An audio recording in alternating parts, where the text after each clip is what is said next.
So this is a chance for the students to ask the judges some questions that are hard, compelling, and see if they can lean in and get some more insights to develop their work. And those questions can be anything from how could we do a better job providing you resources or the process of this whole competition to specific things about your own work. And I'm giving you a little bit of time to formulate a question because I'm a teacher and I know it takes a minute, right? So who would like to go first with a question? All right, wonderful. Raul. Hi, good morning, everyone. Thank you once again, judges, for insightful comments and every hard work that you have been doing for the past 9 months. It hasn't been easy. Yeah, I was talking to one of the guys yesterday, and he told me, like, I wouldn't want to be one of the judges because it's very hard to choose, and I would like to affirm that and also to agree with him that it was very hard because every project was compelling, everyone was doing a great job. And so I have 3 questions, but I'll ask one. So in the due of the discussion, I'll ask the other. But my first question is, how do you see like the future of prototyping, the enclosed prototyping into laboratories that we have all seen in most of our projects with the ever-changing climate? Because we do like prototyping in the laboratories with controlled temperature controlled environment, I can say.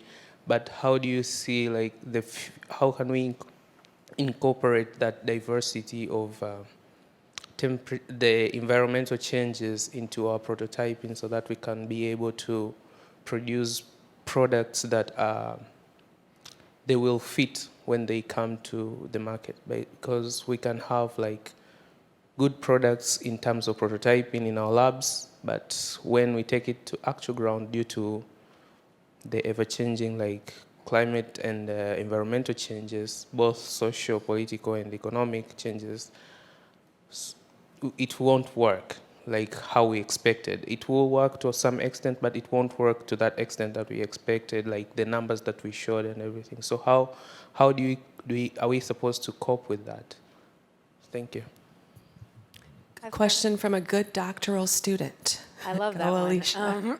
That makes me very excited as a starting point. Not because I have all the answers, but I think it's the right question to ask. So I really appreciate that. I think I've got a couple of thoughts that could be useful. I think I'm going to give you a somewhat disconnected but hopefully analogous scenario that I work with. That tackles a similar issue. So we, in the biomaterials world, need to deal with end of life after the material is made and understanding how that can go back into composting systems. And what happens today is that you get composting certifications that are based on quite narrow lab-based controlled settings, right? So you understand how they're compostable within certain microbial temperature and humidity ranges. And then you get a stamp of approval that it's quote-unquote compostable. Now that's usually in industrial composting settings, right? So this is taking into consideration that. Now the real world of industrial composting settings is like much more variable and depends on regional municipality, municipal infrastructure. It also depends on like just different industries and what they want and what their conditions are. And so what we're trying to do now is develop actually more machine learning or AI-driven models that can be predictive of, so you can actually say, okay, what material, how do you design a material for these end-of-life conditions? And if you input the end-of-life conditions as like one of your design criteria, you can actually design your material with that in mind and make it programmable, basically. So you can, the dream is you can have a model that you can input whatever diversity of end-of-life conditions that you're trying to design for, and then tweak your material recipe in order to do that. Now, why I say that that's somewhat connected is that I can imagine a world in which if you develop the intelligence to input climactic conditions for your particular setup or your particular prototype or farming, farming setup, it could be potentially, okay, then I need to tweak this type of, I don't know, feedstock or this kind of whatever variables you're playing with in order to adjust to the climate. But I feel like we need to get away from the paradigm in general of thinking that we can create a sort of controlled setting in the lab that matches reality and then go for it, and rather think that we need to develop prototypes with much more variability in mind, not just in terms of like, I hope this happens, but actually as a design criteria that we can continually adapt and modify. And we now have some of these tools in AI and machine learning to be able to use that variable data in a way that can continually be updated. I think using those tools for our prototyping needs is going to be fundamental for this world that's increasingly uncertain. So, yeah, it's a kind of a cool thing to work on, I would suggest. But it's a massive unlock, I think, if we can get to grips with that kind of technology and what it can do for us. Do you have a follow-up to that? Yeah, so I really liked the answer, and having capability of having predictive models and doing all that kind of stuff, it's very interesting. But for instance, the prototyping that we have seen in the majority maybe of the top 5 projects, they all come in sub-Saharan Africa, where personally I come in one of the countries in sub-Saharan Africa, where data availability is quite a challenge. So having a predictive model in terms of training the model and also testing data, it's quite a challenge. So it's Yeah, I agree with that. I think, and it's a challenge as well for our space. I think one of the things that I think is important in this paradigm is to realize like where like kind of hidden pockets of data are. So for instance, like just keeping track of, with humidity and temperature sensors, just like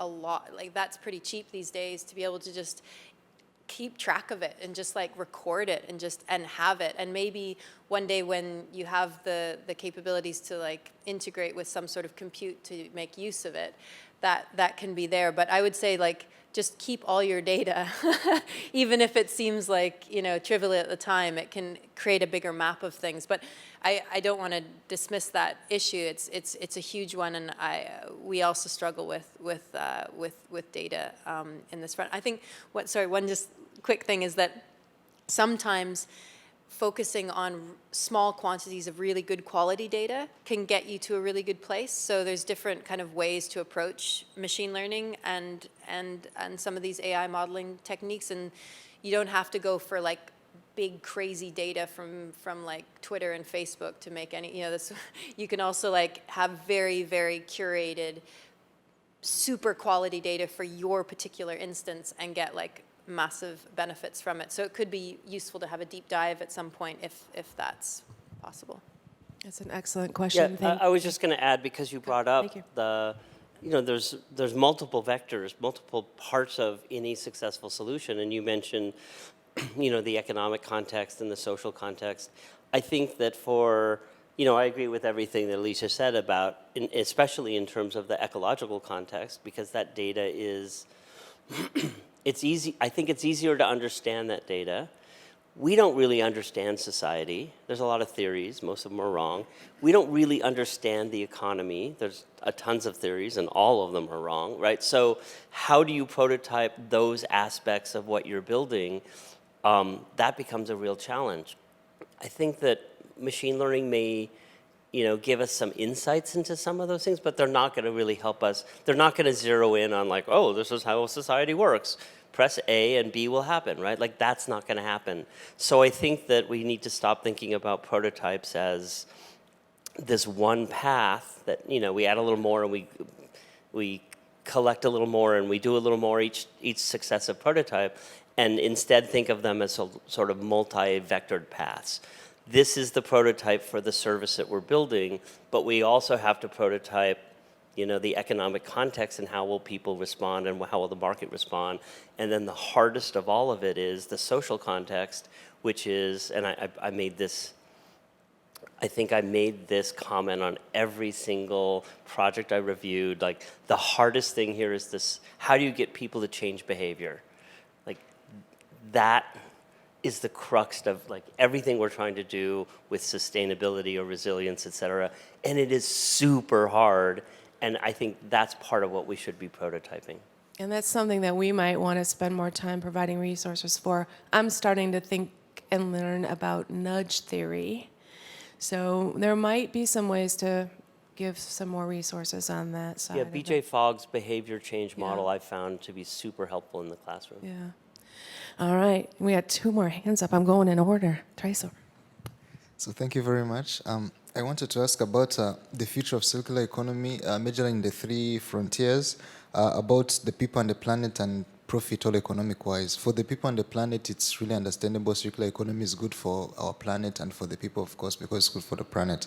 But economic-wise, is circular economy going to be adopted? If it is going to be adopted globally, would it be good for the economy compared to this economy where people are using exploiting resources as they used to? And can we take the case study of the developing countries that has the stratified communities? They have the growing populations.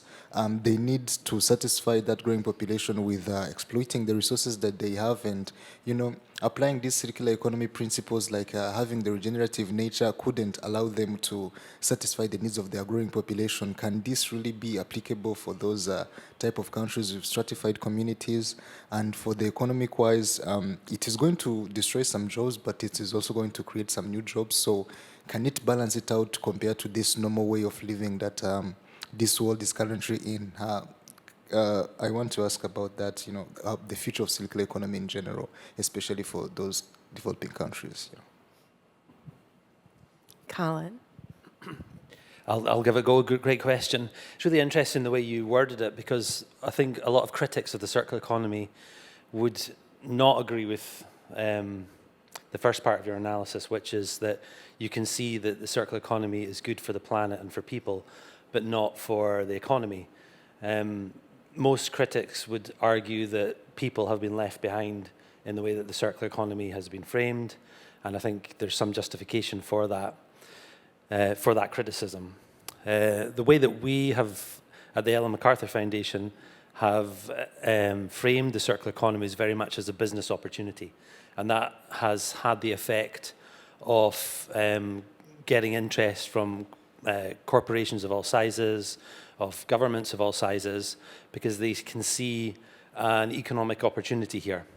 Now, a critic might argue that that what they're looking for is a way to carry on business as normal with some small tweaks. So we add in a little bit of recycled material, or we put a product out into the market, we get it back, and that's the job done. And if anyone is applying the circular economy in that way, then I would argue, and I'm sure all the other judges here would argue too, that that isn't a true circular economy in the way that we would like to see it applied, because it should be much more all-encompassing than that. It should be much more systemic than that, than a simple materials in, materials back. Essentially, a linear economy with a bend at the other end of it. So, so to the point about people, or rather to the point about jobs that you made, one of the promises, I think, of a circular economy is of higher levels of employment, and some studies have been made to that effect. There was a study recently by the European Union who predicted something in the region of 100,000 more jobs as a result of a circular economy, because of what goes on in what we call the inner loops. Now, the inner loops are the repair, maintenance, and sharing elements of a circular economy. So more people are employed in that process of repairing goods, of shipping them backwards and forwards between users than they are in the extractive industries. So a linear economy has very few people working at extractive levels, but lots of energy is used in that process. Whereas when you look at the inner loops of a circular economy, very little energy is used, but many more people are required. And for me, that's an exciting element of the circular economy, that there is a prospect for more jobs in that area. And we were just chatting earlier that perhaps also within regenerative agriculture, that perhaps there's a pullback in the number of machines that are used within typical agriculture. When it comes to regenerative, more people are required because of the nature of the way in which regenerative agriculture should be carried out. Do you want to carry on? Yeah, just going to add something. I think it's a really great question. It's a really interesting question, actually, because circular economy, you sort of completely imagine that it includes the economy, and that's exactly where we started, as Colin intimated. You know, that's where the whole model started at an economic level. The big picture being that what the circular economy offers is that it offers a different way of creating value. So it offers a different way of creating profit, and in doing so, it also creates a different way, or recognises that the system that we live in is equally important. So we've got to look at value in a broader sense. We've got to look at the capitals that are really important to an economy, and those things you've already mentioned are the people, the society. We need to look at natural capital, but we also need to think about economic capital, and we can't separate those three. They're all important in terms of building a resilient system. So what the circular economy proposes is just a different way of creating value, but we've always got to recognise that those three values are equally as important. So as Colin suggested, those inner loops of the technical cycle, which are possibly easier to see, looking at reuse, looking at refill, looking at repair, that type of thing, creates economic value in a very different way to the linear approach, where it's very much about maximising or minimising the cost of things, or minimising the inputs and maximising the outputs. So we tend to create more things. You know, efficiency in many cases leads to producing more things with fewer people, and obviously the kind of negative implications and negative impacts that actually causes.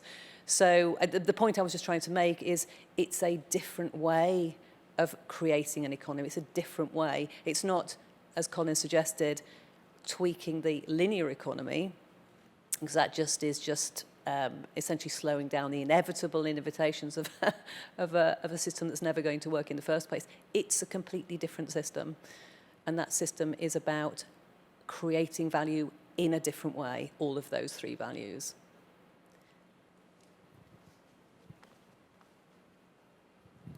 Do you have a follow-up to that lovely lecture? Okay.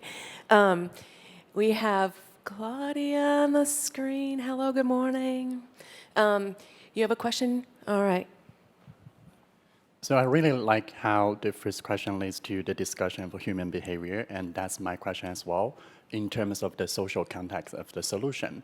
Because our solution usually with sustainability in mind, and those are usually focused on local areas with end users in less developed regions. And the reality is when we talk to them, most of them are not so interested in the environmental effects of the solution. They are more care about the profits. And that creates entry barriers. And in our solution, it's the same. The more rural we go, the more reluctant people would be willing to try our solution.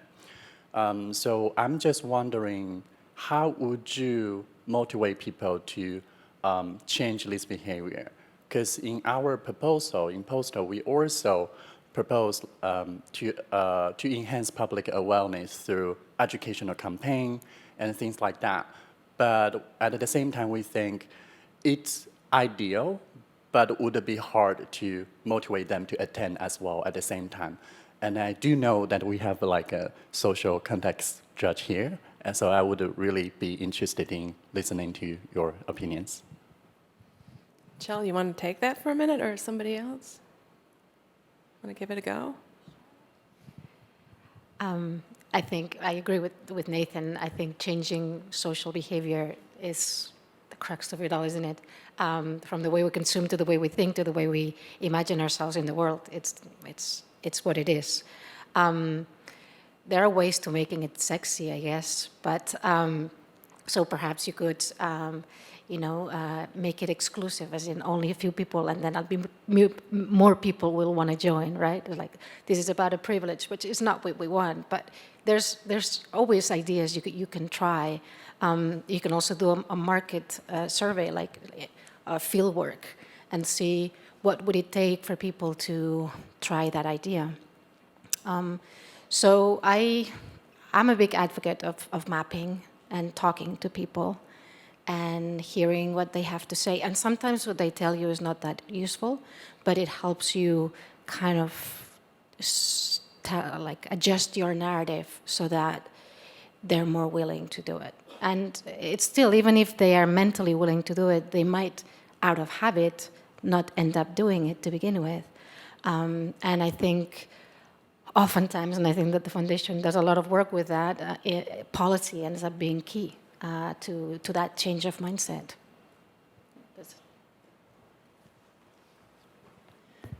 Well said. I would just say that I'll add that we oversimplify everything because everything's complex, right? But nowhere are things more oversimplified than in the world of business, which pretends that, which hyper-focuses on profit and money and maybe features and performance.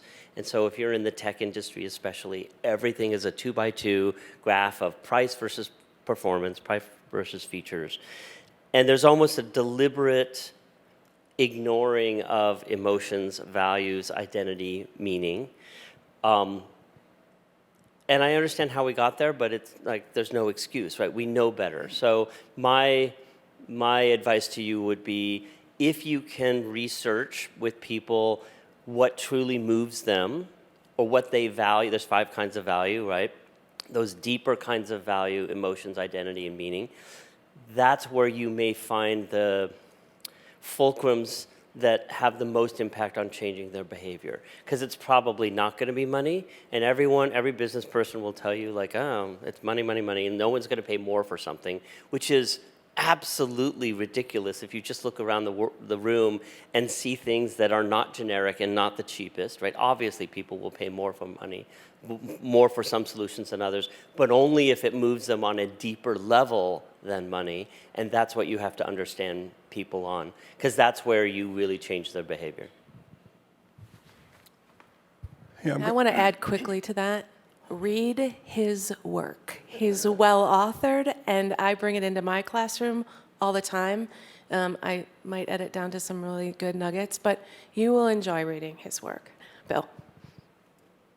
Yeah, thanks, Chris. Or Nathan, I'm sorry. A little practical experience from a pioneer entrepreneur. 25 years ago, I tried to start what was new to business. And at first, I thought I had to go out and just educate people. Everybody, the terms that I was using were new to them around sustainability, and no one knew what it meant. And what I found out was I was wearing myself out, and no one was converting. So what I hit on was, there are plenty of companies out there that do get it. They understand. You don't have to spend any time converting them. The challenge is to find them. So position yourself in a way that they come to you because they know you're doing what they need to be done. And Christopher. Yeah, I think it's It's a great question. And also, just to add to everything that's been said here, had half of my career was in advertising, creating content to not only educate, but to influence. And so I think that there's some ways that you might be able to pursue through social media or through just how you present what you're coming up with as like the next great thing.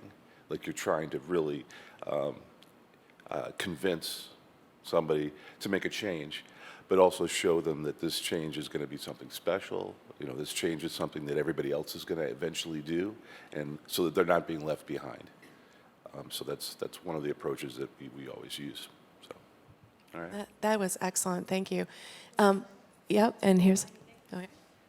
I just wanted to raise up a really good example of what I think a couple of teams really did really well. I think Sinene you did, and as well Fruity Fresh led with the story. Led with a story of the tomato farmer in the case of Free Fresh was just really grabbed us right away as to like it was an entry point into a solution that you were providing that was incredibly human and also just created like a really easy to remember why, you know?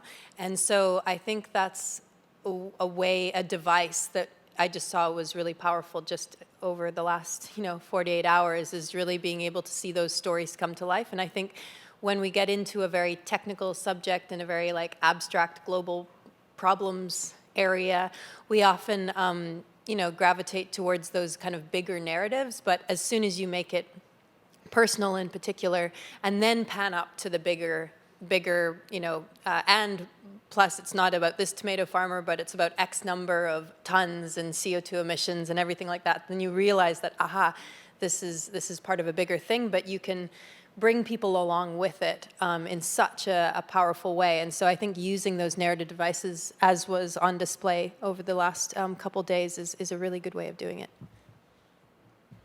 Thank you, and that's a nice way to introduce Claudine. Hi, how are you doing? I don't know who sees me or how, but... I'm good. Good, welcome. We're so glad you could join us. So it's a virtual world, right? So here we are living in it again. Whenever you have a question, raise your hand or tap on my shoulder somehow, and we'll absolutely be interested in your questions too. Thank you. Do you have one now? Yeah. Claudine, do you have a question now? No, not yet. Not yet? Okay. Yeah. All right, BK, take it away. Man, there's so many interesting things going on here, My wires are crossing. There's so many nice questions, and lots of good comments. So I'm gonna kind of try to comment on your question a little bit regarding behavior change, I mean, that's a very tough issue too, because we always want somebody else to change, That's the thing. It's somebody else. It's somebody else's problem all the time. If I take a product to the market, to the user, and after all my hard work, if they don't like it, you said, oh God, is their problem. You don't think that's maybe a design problem. Maybe it's the problem with the product that you are taking to them. It doesn't fit into their context. So we always push ways to make them aware of the properties, the good things about the product. But we never try to go back and understand deeply about their needs. So that's the biggest challenge I have found, going out and taking a product and try to convince people to use it because we have spent a lot of money in designing and producing. And so we are pretty much sure that it's very good. And the other side, those people, man, they're ignorant. So, not them. us, we are ignorant, in that context. So that's basically, I will go back and look at redesigning, rethinking to fit into the other's context, what people need. Going back to the prototyping thing, man, that's kind of very interesting. And I have a completely different theory about prototyping. In prototyping, what we try to do is to copy the reality. That's what we're trying to do. There is a reality somewhere. In that reality, my product has to work. But I can't work with the reality, so I create my own reality. In terms of prototyping, I sit in a lab, put a couple of machines, control temperature, humidity, a couple of factors.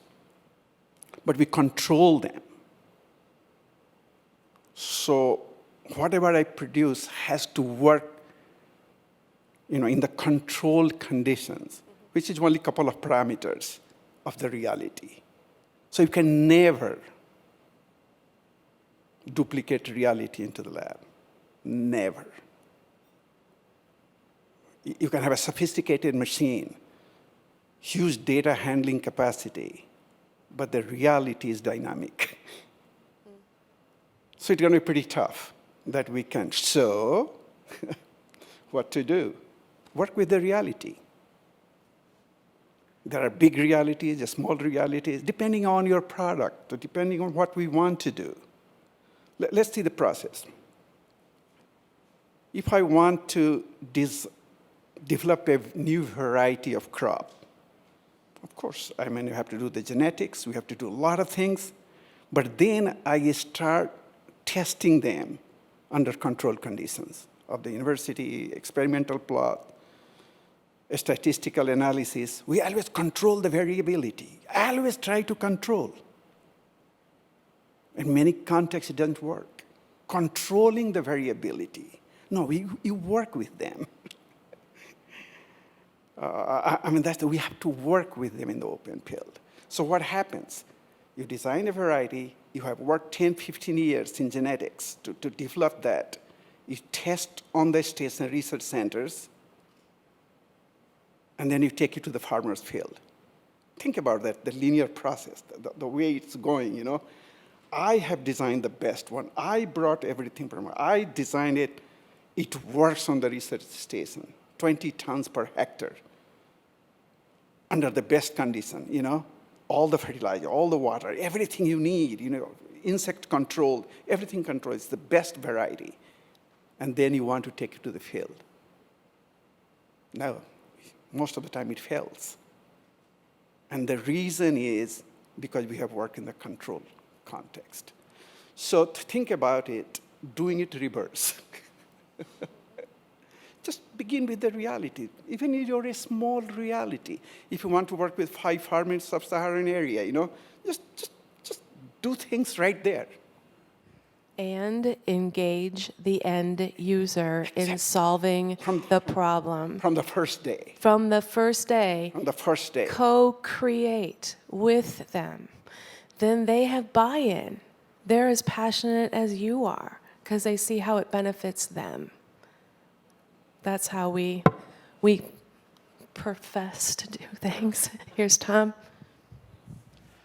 Well, I'm a hardware guy, so when you hear the word product, I'm an industrial designer, and the behavior thing is really a great thing to jump off on for me. My general philosophy of designing sustainably for my whole career is you have to balance aesthetics, in my case, stuff. You see it. If it's more beautiful, there's a behavior potential change. Aesthetics, sustainability, we know what that is. We're here for all of that, circular. Ergonomics, then, that's another big one. Usability, pleasure in using the product, appropriateness of using, and then economy, it has to be affordable. It can be low-cost product, it can be high-cost product.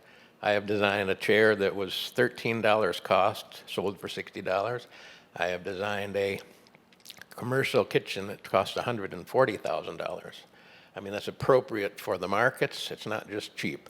I guess the point is you have to start with superior solution products. It has to be superior, the best invention of on that farm idea ever, or it has to be a superior product. Then for a challenge for me as an industrial designer was getting the manufacturer I'm working with to be passionate about it and start getting the word out.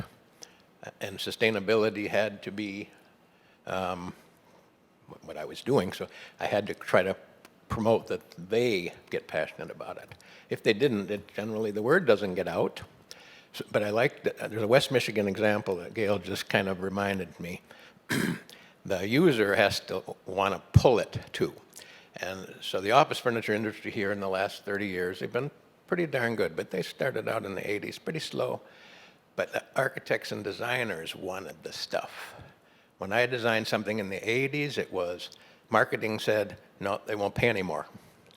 But all of a sudden, the A&D community, she was one of those young interior designers, said, no, we want to specify greener products. And then it got much easier for me to design greener products. So, I mean, it's this behavior and pull from consumers, which we hope for, but you have to get the word out that you have a better product. So, It's a whole systems design thinking project. That's what he tells me all the time. Who's next? Joe. A slightly tangential point here, which is just kind of made me think about the businesses. Many of the participants I get on on the masterclass that I'm a tutor on, that's run by the University of Exeter, come from very big businesses. You know, the big global businesses out there who are trying to grapple with how they can apply the circular economy, and kind of notwithstanding all the things that the other judges have said, one of the big challenges is not prototyping per se, but more piloting projects. And the big challenge that they have is, in many cases, is that they've obviously have huge organisations that are behind them, and they've got to prove that that pilot, that prototype is going to work. Yet they don't have the tools to do it. One of the constant messages I get from them is if you can't measure it, you can't manage it. So they want to measure it. They want to say, this is going to work. But they don't actually have the tools to do that, because all the tools that they have to do that are designed to measure the success of linear products. Yeah? So always bear that in mind. There are lots of really great advice, but you've always got to bear that North Star in mind as well when you're looking at things, because there aren't any measurements really to be able to do that. What is it your ultimate goal is? And Colin and I were talking earlier about the other values. It's not just whether it's beautiful to sit on or whether it works. It's actually got to, if you're truly looking at whether it's going to be successful, whether it's successful from a circular economy perspective, you've also got to look at those other elements like society, like natural capital. And there aren't necessarily always the tools to be able to do that. It's complex. That's what we said, it's a complex system. So just a kind of a heads up on that there are some things that perhaps you're not even able to measure to some degree. Are you having fun yet? It's getting easier, right? Yep. We thought this would be insightful. So those of you joining us online, do either of you have a question you'd like to ask? Yet. You can take your time, there's no rush. But know that we're watching you, and we were happy to jump in. Yep, Kyle has got a question. So one of the things I thought I heard from you, Treasure, and correct me if I'm wrong, but we're talking a lot about large companies that wouldn't go out of business tomorrow were they not to follow circular practices. Or we're talking certainly here in the Western world, consumers who would not fail to meet their basic needs tomorrow if they were to maintain linear mindsets, linear attitudes. in developing countries where folks might actually face that situation where if they were to abandon a linear way of doing things, that they would fail to meet their basic needs tomorrow. How can folks who are working in those spaces think about forward progress towards a new paradigm while still needing to deal with that very immediate reality? Do you guys want to try to answer that, or is that a sort of a hypothetical question? Yeah, okay. Ah, sorry. Trying to answer that? Or Trying to, okay. So to try also to turn that comment into a question, because it was what my third question is, how can we guys from a linear economy who right now, for instance, in most part of Africa or sub-Saharan Africa, they're dependent on the linear economy, and since we see like linear economy has been supporting developed countries or supporting the Western to grow. So how can we shape our policies to support that circular economy, to incorporate circular economy, at the same time not feel the pinch that we are losing by not following up with the linear economy? So as you have said, like it's quite hard to measure the success in circular economy, but how can we turn it so that we can be able to see like we are progressing out from the linear economy? I see an answer forming over here.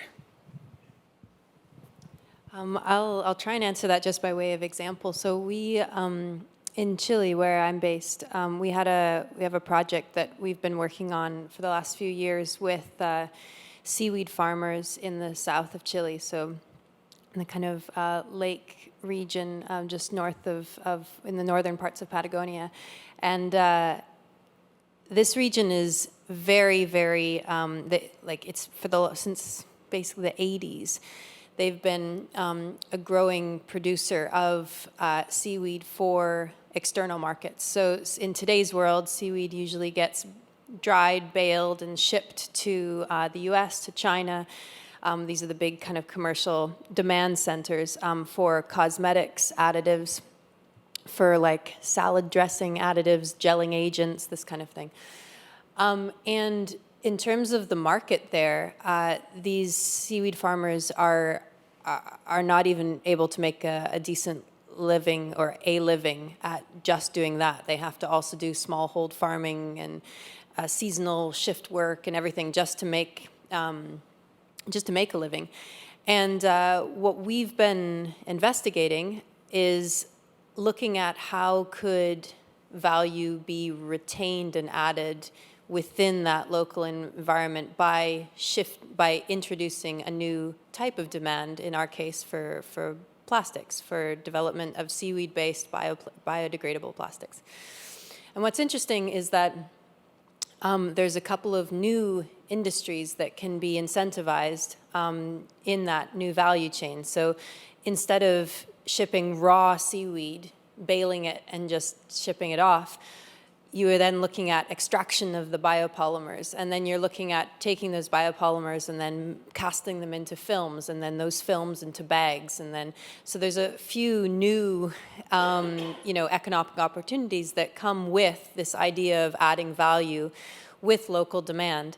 Now, this is the seedlings of a grand idea that we'll see how we can prove it out. But what I'm pointing to is that.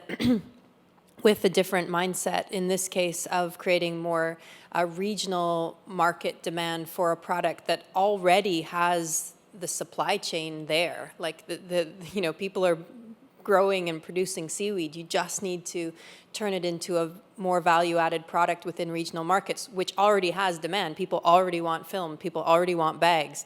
It's just reconnecting the dots. And if you reconnect those dots in a way that adds value economically, socially as well. So for instance, we're looking at a local cooperative of indigenous peoples that have been already by themselves, without our project at all, doing the extraction of biopolymers using green chemistry methods for making sweets. And those sweets had a lot of cultural value of thinking of this is a local artisanal product.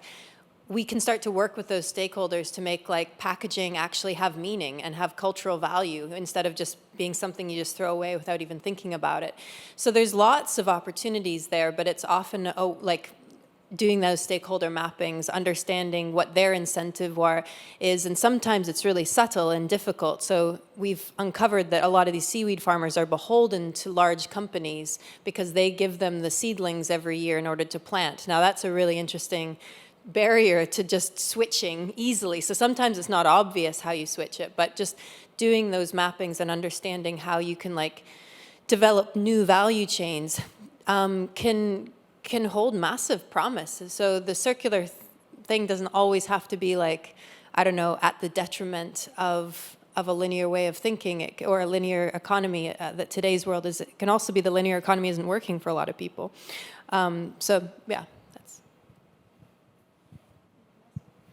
Yeah, I had a thought also about, not only the local approach that Alicia's talking about to find those niches to generate new products for people and that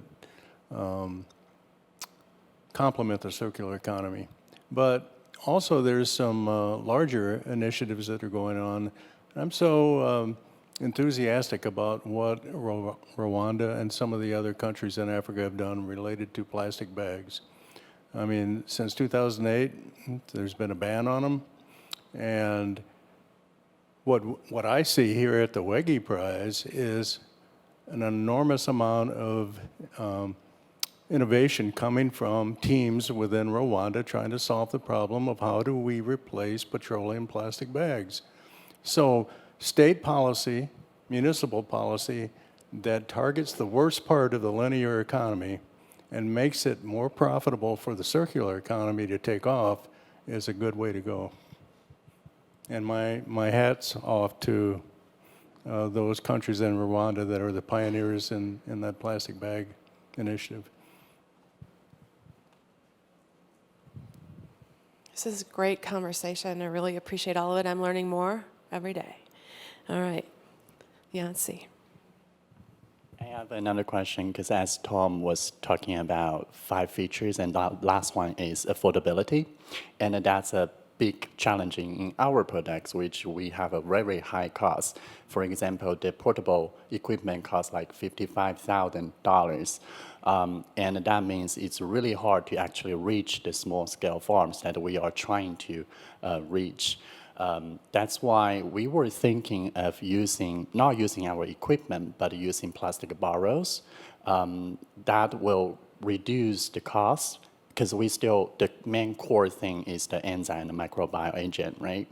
And it still have some advantage compared to other competitors.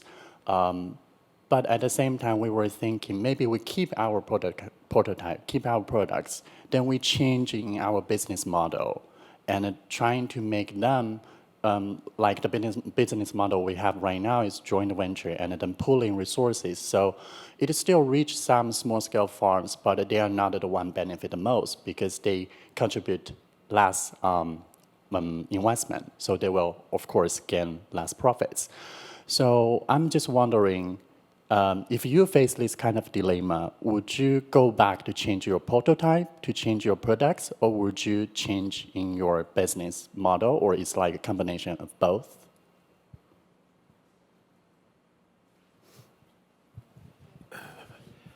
In my career, you've come up with a product.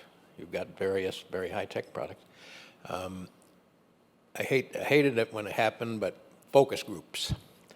They are very painful on a designer when you have a prototype, first, second, third iteration, but you get a group of non-biased people, and you ask them, and it's just incredible what comes out about where your product needs to go, or they love it or not, or they're not shy about critiquing. So focus group marketing study as early as possible is very good.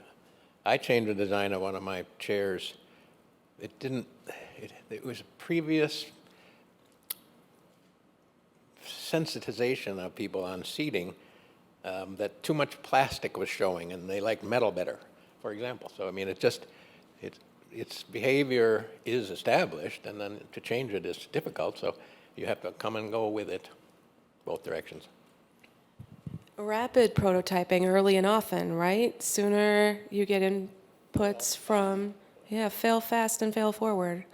It sounds easy when I say it, I know it's not.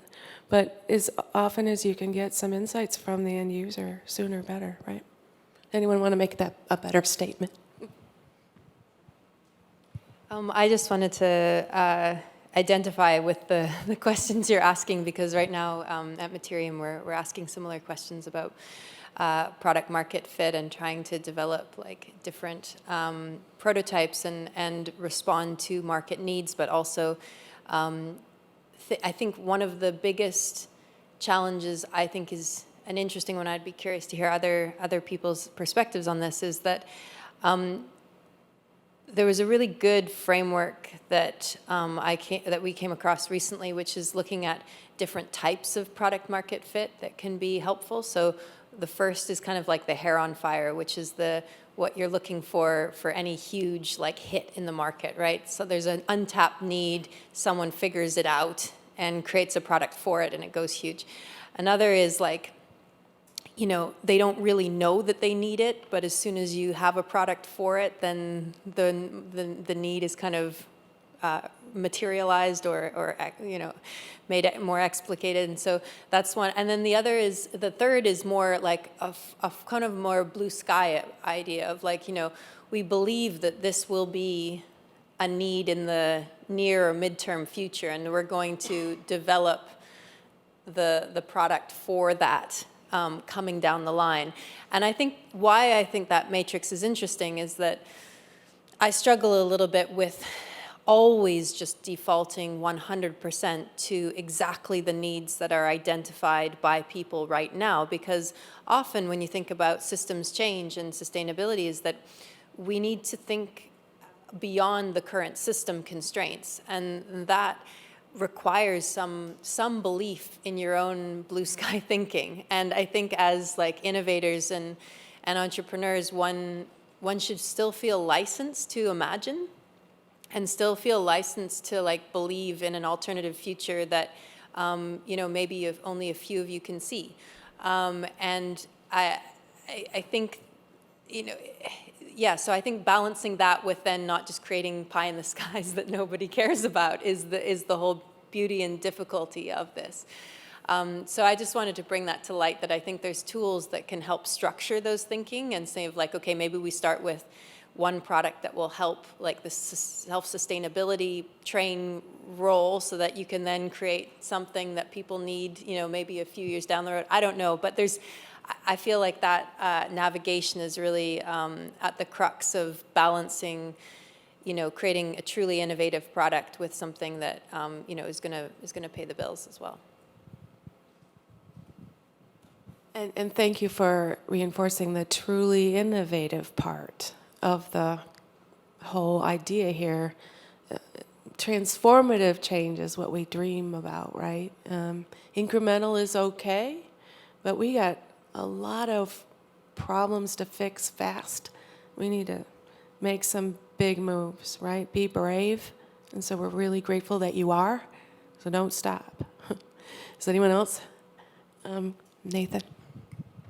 Because you just said that, we do have some big problems, and we have even bigger problems coming down the pipe that we're not really prepared for. And Kyle, you sort of talked about, the developed world versus the undeveloped world. And I think we're much closer to an undeveloped country than we are willing to admit, because we have a horrendous number of homeless people and an even greater number of people in poverty or the working poor. And machine learning / AI hasn't even hit yet, and we're going to lose 50 to 80% of our white collar jobs. Like, we are not prepared for this. So we have all these recognized problems, at least amongst this community, around the environment and climate change and resources and economies not being aligned. And we have these huge new problems coming at us that we're also not talking about.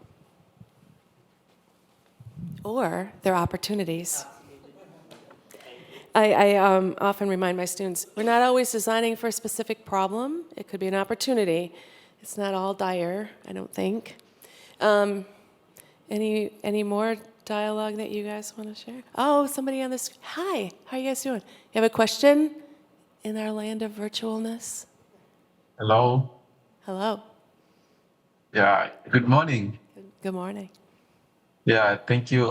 Thank you guys for the good session. I joined a little bit late. I was confused with the time. I'd like to appreciate the judges for yesterday's session. My teams and NFAM had a question that we didn't understand on the comment that came from the judges about the closed loop. So we needed like some more clarification on what it meant when it was being mentioned that I don't know, like if it's exaggerated to have mentioned that it is possible to have a closed loop, or like on what way is that supposed to be done so that in our circular model a closed loop can be seen, because in my perspective, I believe it should be possible so that we can have a regenerative type of economy. So we needed like to understand more what is the difficult part about the closed loop so that we can also fix it in our own way. Thank you. Anthony, that was my comment, so I guess I ought to pick up on that one. Thank you, Jo. Yes, I did kind of set myself up for that one yesterday a bit, didn't I? The point I was trying to make was that in many cases, there's a misconception that the circular economy is a closed loop. It's a kind of tight loop where everything is kept within a tiny loop. And in essence, that's quite right, but what we're talking about, or what we're referring to there, is within the planetary boundaries. That's the closed loop. Everything has to happen within that. It's not about smaller closed loops in many cases. So it's not like saying, I need to keep all of my materials that I'm using, and I don't want anything of that to leak outside to anybody else. That kind of proprietary type of understanding of a closed loop. Because the circular economy doesn't work like that. The circular economy is more about leaky loops, is the terminology that is often used to refer this. It's about circulating materials. And if you can't circulate materials and you can't circulate natural capital and social capital and economic capital, then the system fails. So in many cases, it's about materials flowing, not necessarily within your own closed loop, but being accessible to other people in order for them to be able to participate in the economy. So that was the point that I was trying to make. But in your case, I ignored that because I thought your closed loop was actually quite right. I thought it actually worked very well. So that was the point that I was making. You're trying to keep everything within your loop, and certainly things are sort of leaking out of it, into the wider system.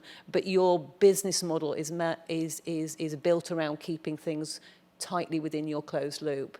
So that was the point that I was trying to make. I don't know whether anybody else would like to pick up on that. Yep.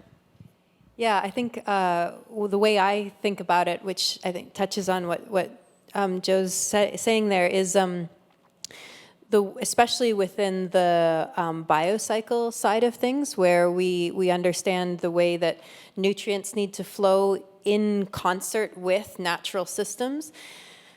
I think a really good way of understanding more of these open loop interconnected systems that we need to be part of is really just looking at the way the natural world works. So, for instance, when a tree dies in the forest, it doesn't say, okay, all of my materials must go into another tree, right?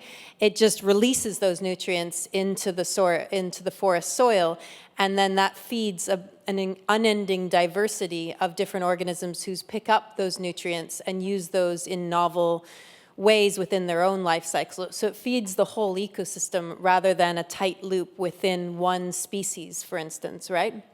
And so that's a really nice jumping off point for a design principle for how we want to engage within the circular economy. And it gets away from one of the problematic aspects of circular economy thinking, which can be maintaining 100% control on resource loops for corporations at the detriment of more open-ended competition or innovation when it comes to being able to access those resources. So it can be very much like a, only a certain number of corporations in the world have access to all the resources and they keep them, sort of thing. That is a potential difficulty that one has to reckon with the kind of control over resources within a tight loop. So this kind of natural systems metaphor can be a lot more, I guess, systems oriented when thinking about nutrients and nutrient flows. And it's a lot more natural when it's a lot easier, I suppose, in the biocycle to engage with that, because one can easily understand that, you know, nutrients after end of life can go back into feeding the larger ecosystem that feeds us. So that's the bigger picture that I would say is really important to keep in mind with circular economy thinking. But in parallel with that, or is totally, it's not at all at odds to think about keeping, trying to maintain value at the highest level, and keeping those kind of resources within your own loops to be able to make sure that you're adding and keeping value at the highest level. So that's also great. So it's not, it's complex, but I think that kind of open and closed kind of go together in some ways, but that's the bigger picture that I think is relevant here. And it's elegant. We like elegance, right? Shell. Thank you. And at the social level, when we talk about, it has to do with the well-being of an individual, the well-being of a community. So the well-being has to do with regeneration. So let's say you go one night without a sleep, the next day you're going to be slightly groggy. But if you take, if you have your 8-hour beauty sleep, the next day you're going to feel strong and ready for life, right? So you've regenerated, your body is ready and you feel good. That's well-being. And so it also has that aspect. I think when all those loops function accordingly, then the community also can, and the individual and the community can feel good about what's happening and feel like they can have new ideas and be more creative and find new ways of moving different things within the community. So I think in your proposal, what I think was very compelling was the fact that the grasshopper is appreciated and local and makes sense, and there's recipes, and well, you guys have also made the cookie recipe, but there's other recipes, right? And so it makes sense at that level. So you're providing, you're elevating a local product that already the community feels is meaningful, and it has to do. And it relates to nutrition, but nutrition is not just about the protein, which of course it is, but it's not just, it's about, your grandmother passing the recipe to your mother and then your mother passing the recipe to you. That's also well-being. And so to me, that was a very compelling part of the proposal because of that, because it connected those intangible elements that create well-being. That was beautiful. I think we're at about 15 minutes left. Somebody's watching the clock for me. So a couple more good questions I think we have time for. All right, Rahul. Thank you very much for that, for the comments on the closed loop. So I have another. It's a follow-up question or an additional question on the closed loop. For instance, like the project tries to keep in like everything sustainable, like the production and everything within it. because there is a challenge of, for instance, raw material collections. So I would just like, this can be an very open-ended question, like to learn from every one of us, like how did places where we see raw material collection is so sophisticated or centralized, how did they do it? Because the point of keeping the process in a closed loop is to not suffer from raw material collection and all that stuff. But how can we learn?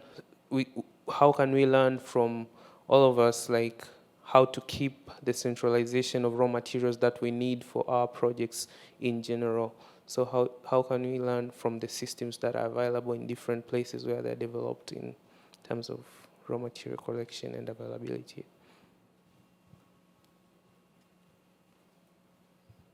Sounds like a hard question. Who wants it? All right, Tom. Closed loop, yeah, that's kind of a funky term. I love leaky loops. I'll just give you an example of a product I'm working on right now with a startup company, local. So you've got kind of control. And the material is West Michigan waste stream, which is identifiable. We can figure out what it is, select it, and all that. So now I can design a product made out of this plastic waste. Still got pretty good control over everything. And if hopefully I can make a compelling product that people want to buy, so they'll pull it. So where it gets really tough is now I have a manufacturer, and I'm going to ask the manufacturer to do it in a quality way and all that. But I always like to ask, could you get it back? Then I would know exactly what to make it into again, because I know exactly what I'm getting back. But that's where it's really tough. So the leaky loop means that a designer, engineers have to keep the material unpolluted, not intermixed with other stuff, so that it comes apart easily, and it's labeled, and now you have a resource that's identifiable. So the leaky loop thing is, that term, I just love that, Joe. Because it'll leak toward the end of when it gets sold and I lose control. So that's. I can't take credit for that term, but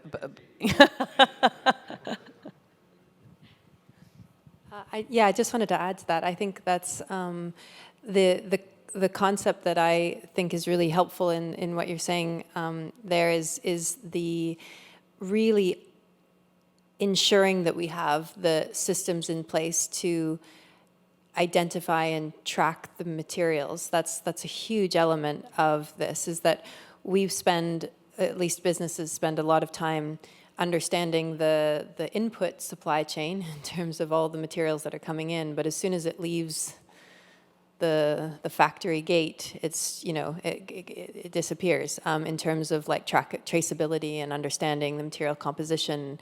And then, after the customer uses it, of course, we don't have any data on that. So understanding and creating like the product passport movement, the being able to design for disassembly, like all of these kind of concepts come into play when thinking about how to keep an understanding of the value of that material and being able to then understand, as you say, like what are the different components that designing so that they can be disassembled after end of life without mixing of glues and all that sort of thing. So all of this has to go into it for sure in order to have that loop be there.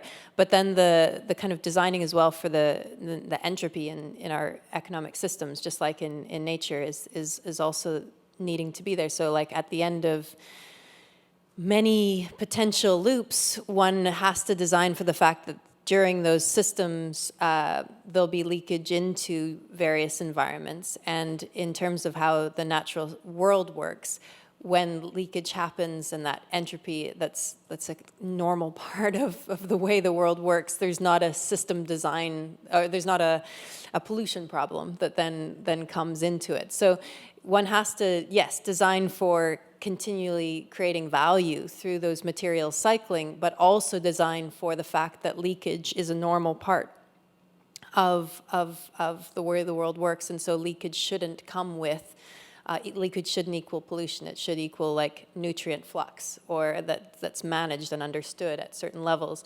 I'll just touch on one part that I think is really important is in that leakage piece.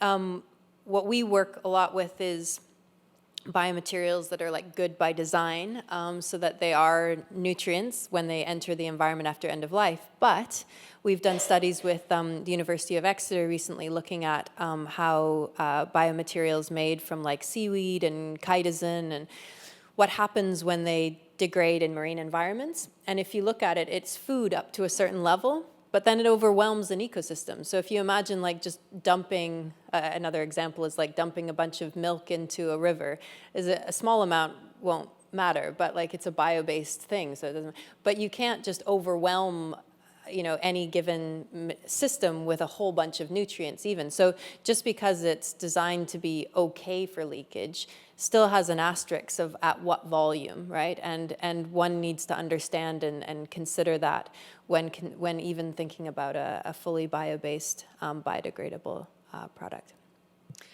Just to add to that, the sort of closed loop approach tends to be something that is more associated with the technical cycle rather than the biological cycle, in the respect that obviously we don't want technical materials to leak into the biological cycle. So many of the companies that I work with are obsessed with keeping their own materials in there.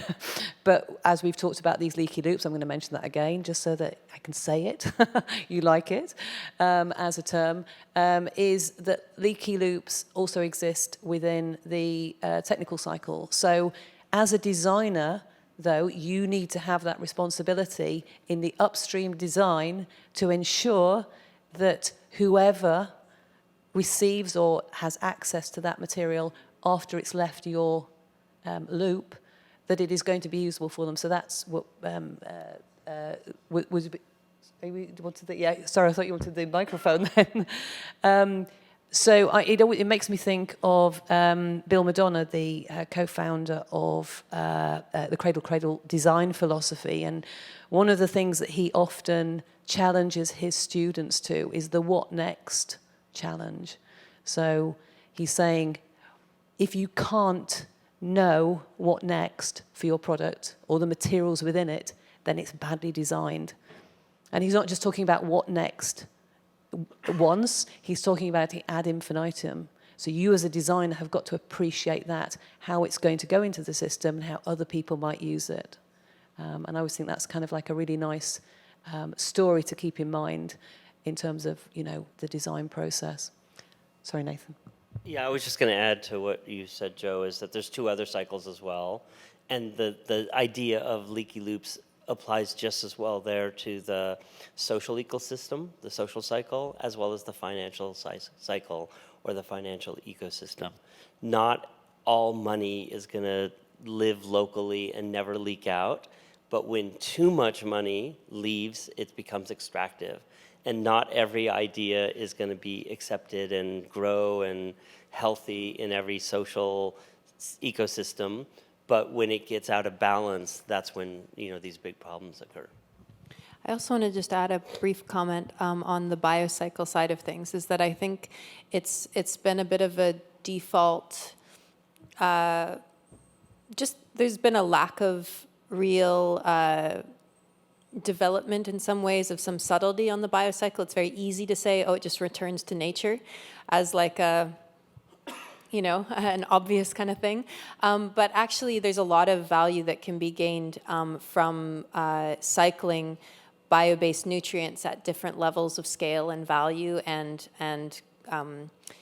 organization, if you will, instead of like always just thinking the lowest level of organization just back into soil is the natural way, is the only way to do things. So one can imagine like creating platform chemicals on the bio side that go back into very clear loops, back into bio-based products, both within a certain company or within like an economic sector, as being a really important strategy before it goes back into, say, agricultural feedstocks that then goes into the wider kind of biocycle. So there's a lot of nuance there that's really important that I feel is kind of is a little bit behind the curve in circular economy development, that a lot has gone into kind of identifying technical loops and more granularity, when on the biocycle, there's a lot of important understanding of like how to maintain value and how to circulate nutrients in the most effective ways possible at the within various kind of nested systems.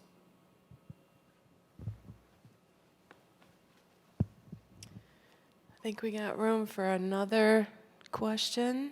Does anyone? How you guys doing out there?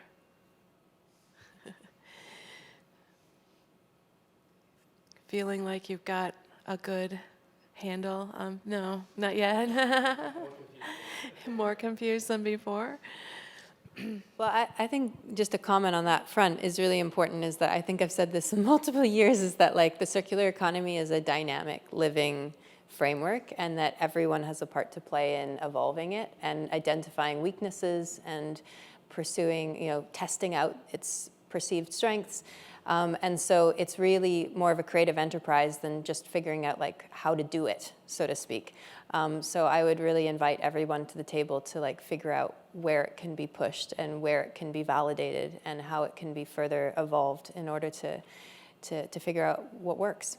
That is a beautiful way. Maybe that's a good summary to think about it. And the table can get bigger, and there's always room for more. So thank you for being a part of our table and bringing your good ideas and being persistent. And don't give up. Don't stop. Shall we call that the end? All right. Thank you, everybody. Glad you could join us. And we'll thank you very much. Good luck in your futures.